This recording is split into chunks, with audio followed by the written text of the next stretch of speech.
శ్రీ గురుభ్యో నమః. శ్రీ మహాగణాధిపతయే నమః. కన్యారాశి.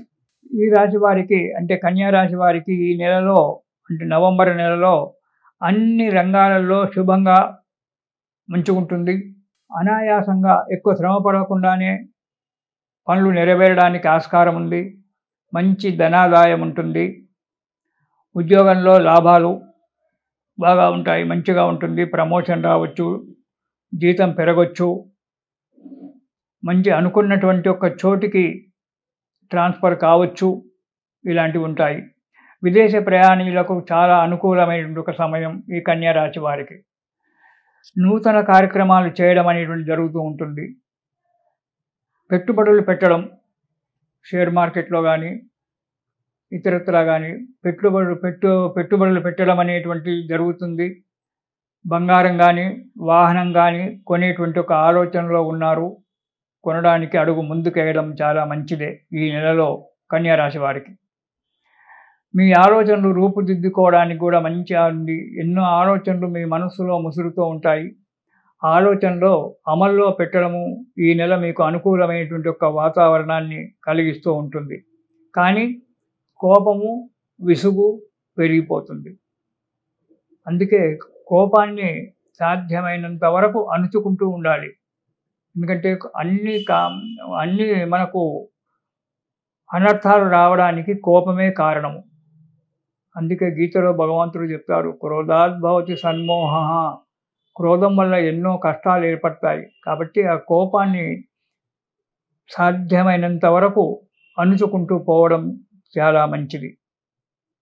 ఓపికతో ఉండండి, అన్ని పనులు చేసుకుంటూ ఉండండి, ఆ భగవంతుణ్ణి ప్రార్థించండి. ఇక మొదటి వారం కనుక చూసుకున్నట్టయితే చెడు సహవాసం చేయడము, మీ పెద్దలు కానీ మీ భార్యాబిడ్డలు కానీ అతనితో స్నేహితం చెయ్యకండి అని చెప్పినా వినకుండా చెడువారితో సహాయం చేసి కొంత నష్టపోవడం జరుగుతుంది. శిరోవ్యాధి, శిరస్సుకు సంబంధించిన వ్యాధి, తలనొప్పి అయినా శిరోవ్యాధి.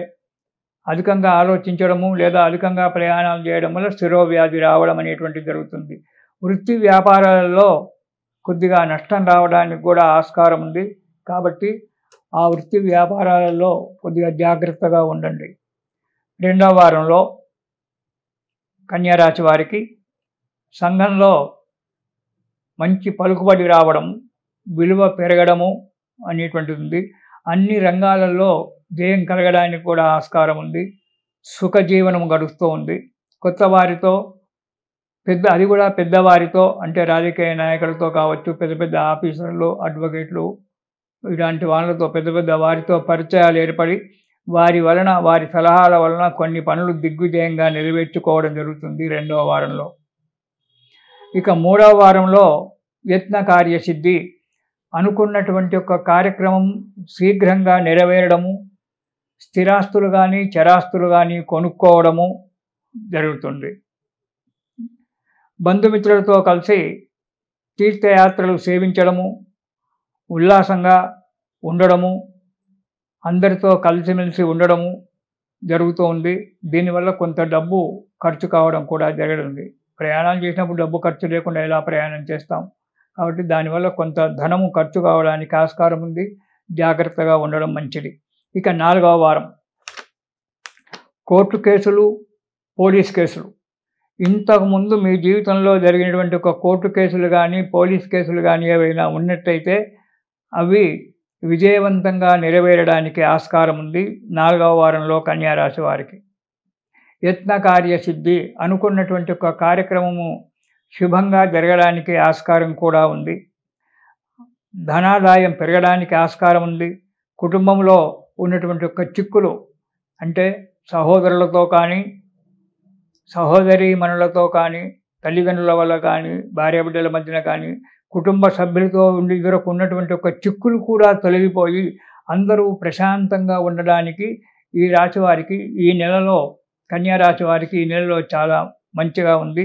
కానీ కొన్ని చిన్నటువంటి ఒక కష్టాలు రావడం అనేటువంటిది జరుగుతుంది. కాబట్టి దానికి